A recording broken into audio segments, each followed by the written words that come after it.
একটা কথা বলেছি, শোন, তুই যদি নিজেকে বদলাতে চাস, আদি আর সীমাকে নিজের মতন নিজেদের রাখিকে নিয়ে ভালো থাকতে দে, আর তুই ডিভোর্স পেপারে সাইন করে বাইরে চলে যা। আমি তোর জন্য বাড়ি ফাড়ি সবই দেখে দেবো, তুই নিজের লাইফ নিজের ভাবে মতন সাজাবি, বুঝলি? আর কিছুদিন টাইম দিচ্ছি তো, জন্মাষ্টমী যদি দেখি করে ডিভোর্স পেপারে সাইন করে বেরিয়ে যায় বাড়ি থেকে। আমার কিছু বলার নেই এখানে। বিশ্বাস কর, তোমার মতন মেয়েকে না আমি বাড়িতে রাখতেও চাই না। যে আমাদেরকে পথে বার করতে পারে, ওইটুকুনি ছোটো ছোটো বাচ্চাগুলোকে পথে বার করতে পারে, সে চাই না আরও কিছু করতে পারে। দিদি ভাই, এবার কিন্তু আমাদের একটা ভুল হচ্ছে মস্ত বড়। কোনো ভুল হচ্ছে না। না দিদি ভাই, আমার মনে হচ্ছে স্নিগ্ধা বদলে গেছে। দাঁড়াও স্নিগ্ধা, তুমি বাড়িতে থাকো। দিদিভাই বলছে তো জন্মাষ্টমী অবধি আমার নজর সবসময় তোমার উপর থাকবে। দেখি জন্মাষ্টমী অবধি তোমার মধ্যে কী চেঞ্জেস আসে, তারপরে দেখা যাবে। দোয়েল, বড় ভুল করছিস। দিদিভাই ওসব কথা বাদ দাও, আমি অনেক সীমাকে কল করে ডাকি। দোয়েল, মস্ত বড় ভুল করছিস কিন্তু আবার। এ ভুল আমিও করেছিলাম কিছু বছর আগে।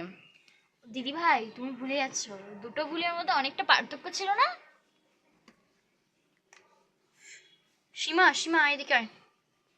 দিদিভাই আমি কি শুনছি, ও এই বাড়িতে থাকবে? হ্যাঁ সীমা, আমাকে বিশ্বাস করো তো তুমি? হ্যাঁ দোয়েলি, তোমাকে বিশ্বাস করবো না?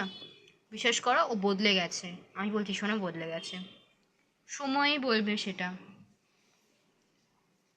স্নিগ্ধাদি, তুমি কি আমার থেকে আদিকে কেড়ে নেবে? বলো, তুমি আমাকে আদি থেকে না কেড়ে নেবে? না না না না না না, তুমি শান্ত হও, শান্ত। আদিকে কেউ কেড়ে নিতে পারবে না। আদি শুধুমাত্র সীমার আছে আর থাকবে, আর রাখি আমাদের মেয়ে। আমি জানি, সেটা প্রমাণ করতেই আমি চাই আজ তোমাদের বিয়ে হোক আমার চোখের সামনে। একদম, তাহলে হয়ে যাক আরেকবার। তার মানে সত্যি দোয়েলকেই মানুষ চিনতে পারে। বিয়েটা তাহলে বিয়ে হচ্ছে মানে কোনো কিছু হয়তো হয়নি।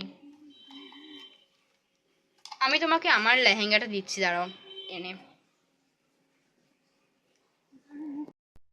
দিদি ভাই বলছি, আমি কি ড্রেস মানে শাড়িটা একটু চেঞ্জ করে আসবো?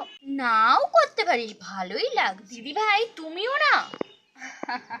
যা যা যা, এবার সিঁদুরটা পরিয়ে দে। কত বাজে যে তোদের বিয়েটা হলো।